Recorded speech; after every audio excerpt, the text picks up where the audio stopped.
The king in the car park, the secrets Richard III took to his grave as his final resting place is revealed. In 2014, a DNA test proved the skeleton under the parking lot was King Richard III. DNA is telling us. So doing the Y-chromosome work, I found that there wasn't a link between Richard III and the male line relatives who are alive today. But a second test, one on the male Y-chromosome, failed. It was a total mismatch. This pointed to a massive scandal, but the world was told it was an unsolved mystery. Yeah, about that. New 2025 findings have blown that mystery wide open, revealing the original discovery was even more disturbing than anyone dared to admit.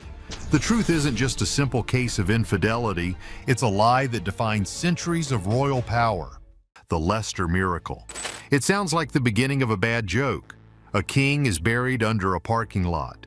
For 527 years, that's where the story of King Richard III ended. He was the last English king to perish on the battlefield, struck down at the Battle of Bosworth Field in 1485. He was the final king of the Plantagenet dynasty, and his demise marked the end of the brutal, decades-long Wars of the Roses. His victorious enemies, the Tudors, led by the new King Henry VII, wanted to make an example of him. They paraded his unclothed body, slung over a horse, through the streets of Leicester. It was the ultimate act of humiliation, a message to all of England: this dynasty is over. After that, he was given a simple burial in a simple grave at a church known as Greyfriars. But here's the catch. History moves on. Just a few decades later, during the Reformation, the church was torn down. Its stones were carted away, its land was sold, paved over, and repurposed. Within a few generations, the exact location of the king's grave was lost. It just vanished. Legends sprang up claiming his bones were dug up by a mob and thrown into the nearby River Soar. He was, for all intents and purposes, completely lost to history, remembered mostly as the monstrous, deformed villain in Shakespeare's famous play. That is, until a screenwriter named Philippa Langley had a hunch. She became obsessed with Richard, not as the monster, but as the man. She felt the historical accounts were nothing but Tudor propaganda. She spent years poring over ancient, dusty maps, trying to overlay the old city of Leicester with the new, modern one. Her research kept pointing to a most undignified spot: a drab asphalt city council parking lot. It sounds crazy, right? Everyone thought it was a fantasy, a total waste of time and money.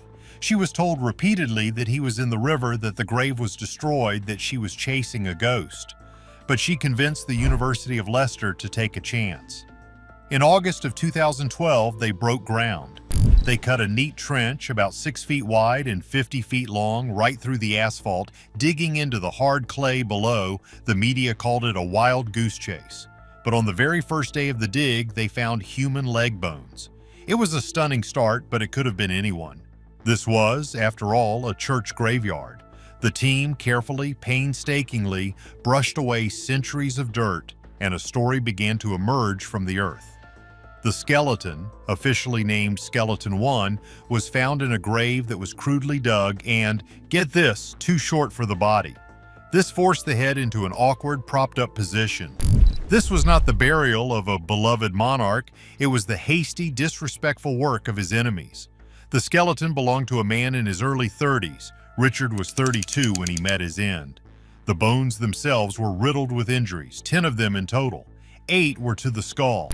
This wasn't a random arrow. This suggested a brutal personal attack after his helmet was lost or removed in the chaos of battle. 2 of these head wounds were massive, either of which would have been fatal. One was a sharp force trauma to the base of the skull, likely from a sword. Another was a horrifying puncture from a halberd, a long polearm weapon that went straight through the top of his head. This wasn't just a man who perished in battle. This was a king who was surrounded, unhorsed, and finished off in a frenzy. But the real aha moment, the detail that made the archaeologists' hearts pound, was the spine. The skeleton had a severe twisting curve, a condition called adolescent onset scoliosis. For centuries, Richard III had been famously depicted by Tudor propaganda as a poisonous bunchback toad. The bones proved this was a vicious exaggeration, but it was rooted in a real medical condition. The curvature was so pronounced it would have made his right shoulder sit noticeably higher than his left. This single anatomical feature matched historical descriptions perfectly. Later analysis of the teeth and bones using a technique called isotope analysis revealed a diet rich in seafood and wine, the kind of expensive food only a high-status individual could afford in the 15th century. Everything was pointing to one unbelievable conclusion: they had found him. Still, this was all just strong circumstantial evidence. To be 100% sure, they needed something more powerful, something that couldn't be disputed. They needed to read the story written in his genetic code. The bones had told a story, but his blood was about to scream a secret. The perfect match and the impossible break. With the skeleton of a potential king lying in their lab, scientists at the University of Leicester faced a huge challenge. Getting usable DNA from bones that have been in the ground for over 500 years is incredibly difficult. And that's putting it lightly. Ancient DNA degrades over time. It shatters, breaking into tiny, fragmented pieces like a priceless vase dropped on a concrete floor. Even worse, it's easily contaminated by the DNA of everyone who handles it. We're talking a single skin cell, a sneeze, or a stray hair from an archaeologist. The team, led by geneticist Dr. Turi King, had to work in sterile, clean room conditions. They wore full protective gear, looking more like astronauts than historians. They carefully drilled into the king's tooth and a dense leg bone, the femur. These are the best places to find preserved genetic material locked away from the elements. Their goal was simple: find a living relative and see if the DNA matched. So here's the deal. Most of our DNA, the stuff that decides our eye color and height, gets shuffled with every generation. It's a mix from mom and dad and their moms and dads. It's useless for tracing a specific line over centuries. But there are two exceptions. The first is mitochondrial DNA, or mtDNA. What most people don't realize is that mtDNA is passed down only from a mother to all her children. Your father's mtDNA stops with him. This means your mtDNA is identical to your mother's, and your mother's is identical to her mother's, and so on. It's a perfect family signature passed down the maternal line, almost unchanged through thousands of years. Richard III had no surviving children. His only legitimate son, Edward of Middleham, passed away as a child. But Richard had an older sister, Anne of York. Genealogists, led by the historian John Ashdown Hill, worked for years on a staggering feat of historical detective work. They traced Anne of York's female lineage, from her to her daughter to her daughter's daughter, and so on for 17 generations, all the way to the present day. They finally found two living descendants. One was Michael Ibsen, a Canadian-born furniture maker living in London. The other was Wendy Duldig, a distant cousin. They both agreed to give DNA samples, swabbing their cheeks for science. The lab then began the painstaking process of extracting the fragmented mtDNA from the 500-year-old skeleton. They had to piece it together, clean it of contamination, and then compare it to the modern, clean mtDNA from Michael Ibsen. When the results came back, the team had their answer. It was a perfect match. The mitochondrial DNA from skeleton 1 was identical to Michael Ibsen's.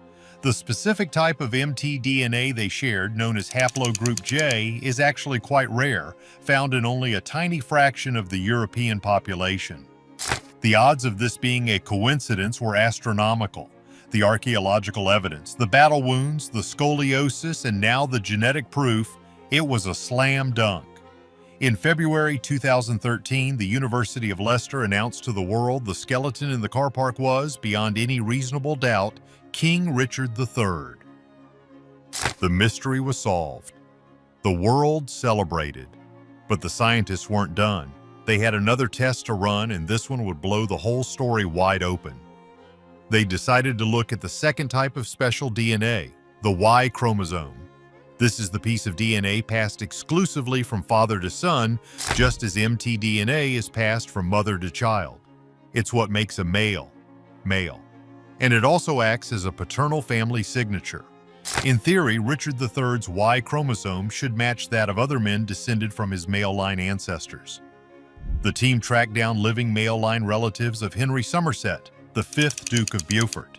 These men were known documented descendants of King Edward III, who was Richard's great-great-grandfather. If the Y chromosomes matched, it would be the final, glorious piece of the puzzle. The samples were tested, the data was analyzed, and the results were a total, complete 100% mismatch.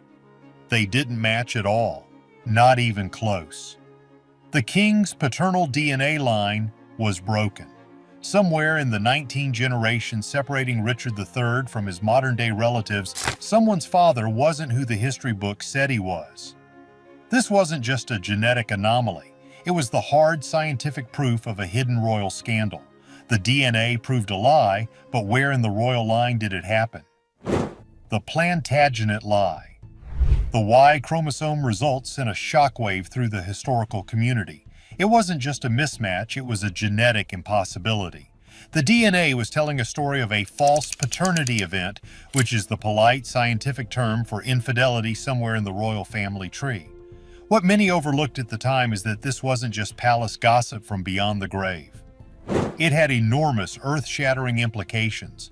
The entire claim of the Plantagenet kings to the throne, the very thing they fought and perished for in the Wars of the Roses, was based on an unbroken line of succession from father to son. This bloodline, they claimed, was ordained by God. This DNA proved that the bloodline, the very foundation of their power, was not pure. The most shocking fact is this discovery meant that at some point, a noble woman had a child with someone other than her husband, and that child was raised as a legitimate heir, altering the course of English history.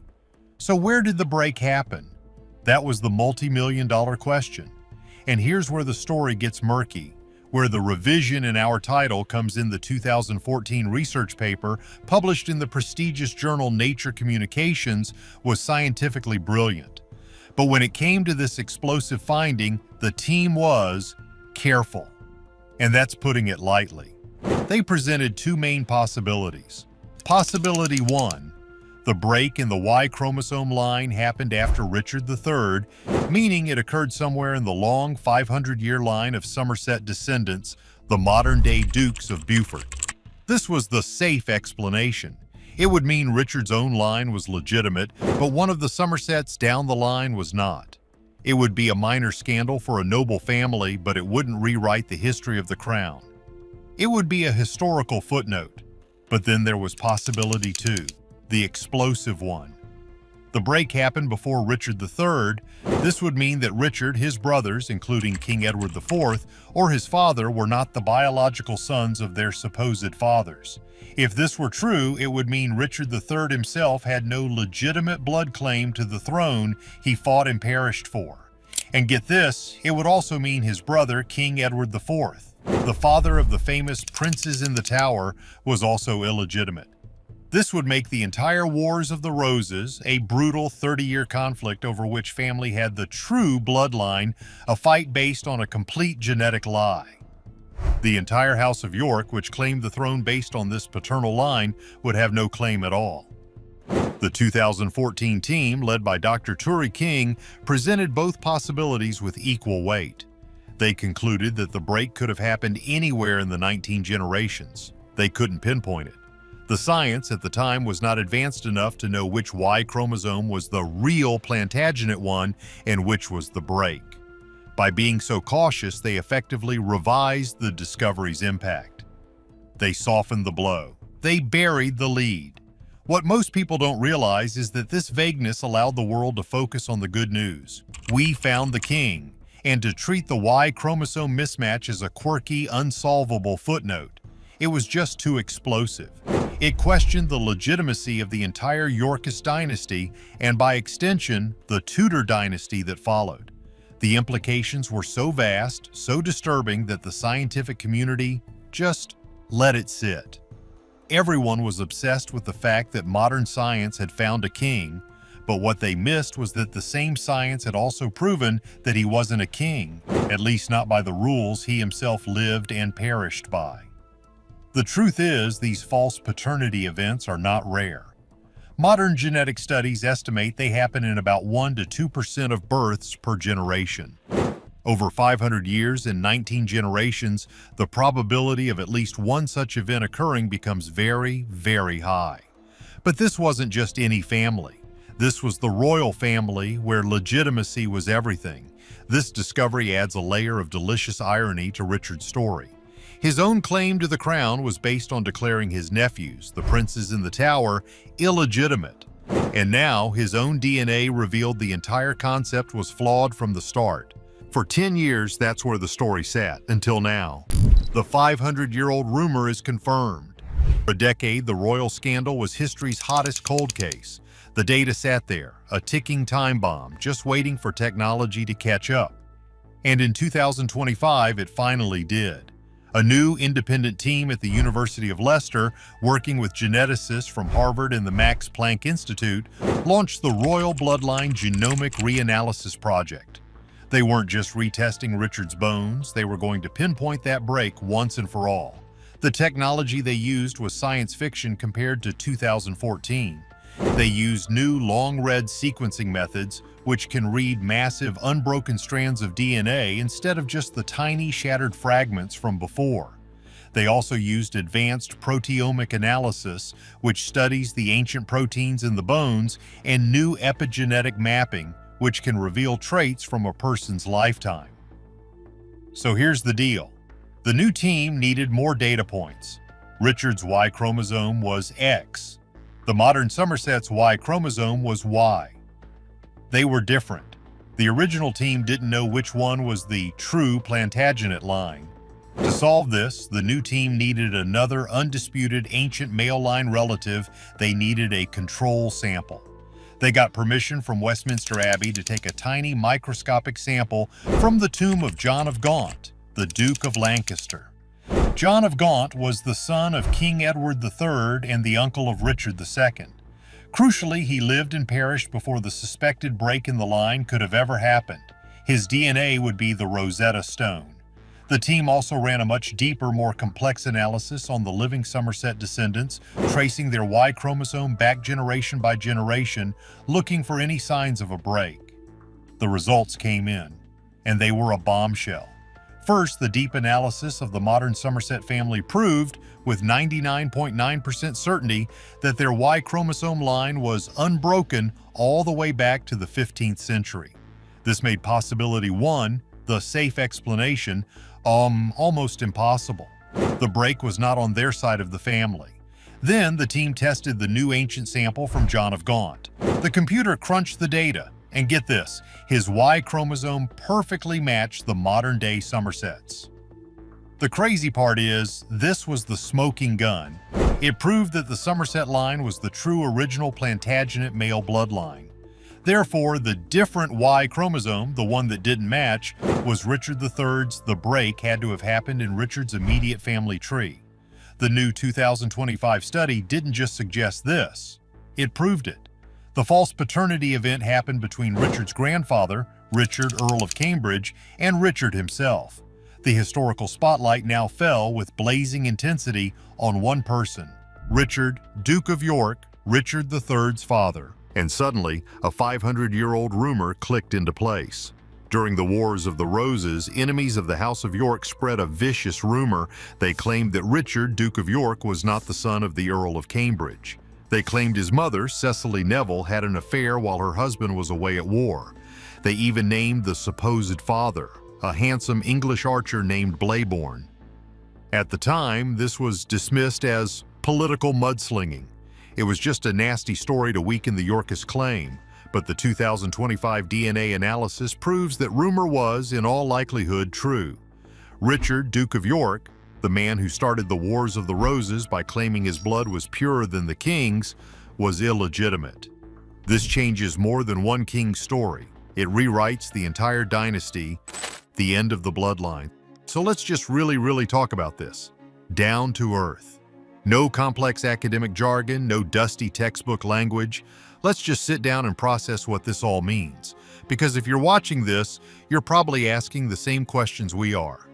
Is this all just speculation? Is this just another what-if scenario? Did this happen overnight? Are we missing a key detail? You're wondering if this is just another conspiracy theory cooked up on a late-night internet forum. The thing is, this isn't speculation anymore. That's the terrifying part. The 2025 study that dropped, It wasn't a theory, it wasn't a suggestion, it wasn't a fascinating possibility. It was hard, cold, unfeeling genetic data. This is the final, unvarnished truth. This is the truth that was so disturbing, so foundation-shattering, that the 2014 study had to dance around it. You remember that? Back in 2014, when Richard III's body was found, the scientists hinted at a complication. They noted a break in the Y-chromosome line somewhere. They made it sound like a mild administrative error, a genealogical typo lost to time. They suggested it could have happened anywhere in 19 generations. They made it palatable. They made it safe. But the 2025 study? This was the uncensored version. This was the director's cut. This was the version they were too afraid to publish a decade ago. This study didn't just find a break, it pinpointed the break, and the implications are staggering. They don't just rewrite a line in a history book, they tear the whole book apart. The lie that built a dynasty.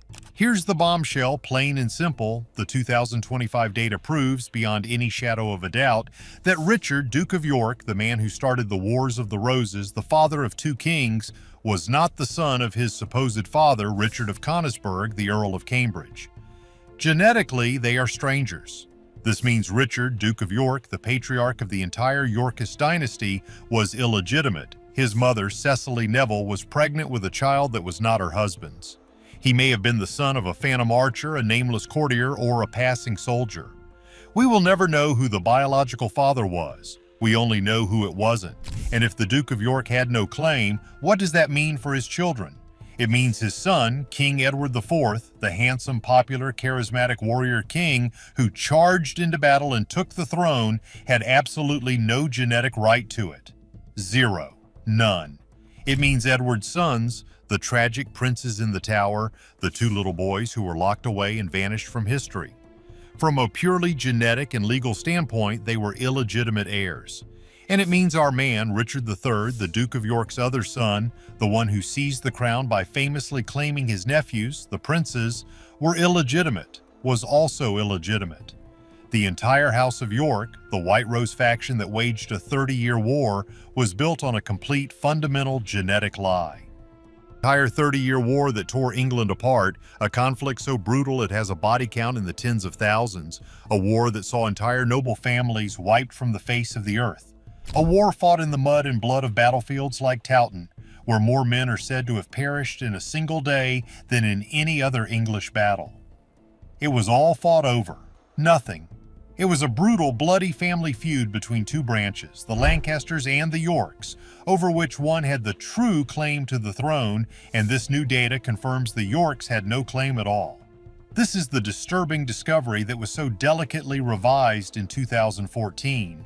It wasn't just a random break, it was the break, the one that mattered most, the one that delegitimized an entire chapter of history. And now, this 2025 discovery hasn't just closed a case, it has blown the doors wide open for even wilder, more terrifying theories. Historians and researchers are now forced to ask new what-if questions. And these questions sound like something out of a soap opera, but they are now terrifyingly plausible. What if Richard, Duke of York's mother, the famously beautiful and pious Cecily Neville, the Rose of Raby, knew her son was illegitimate?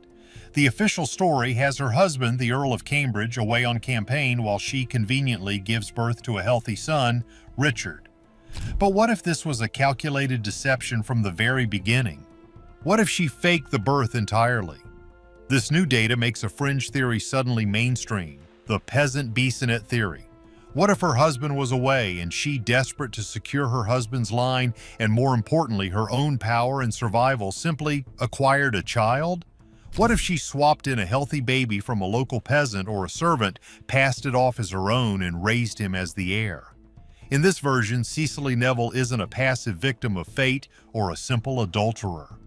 She's a calculating political mastermind, a medieval Cersei Lannister who understood that in the Game of Thrones, you win or you get pushed aside. This new evidence paints a terrifying portrait of a woman who may have single-handedly set the stage for the entire war with a single desperate lie. Here's another one.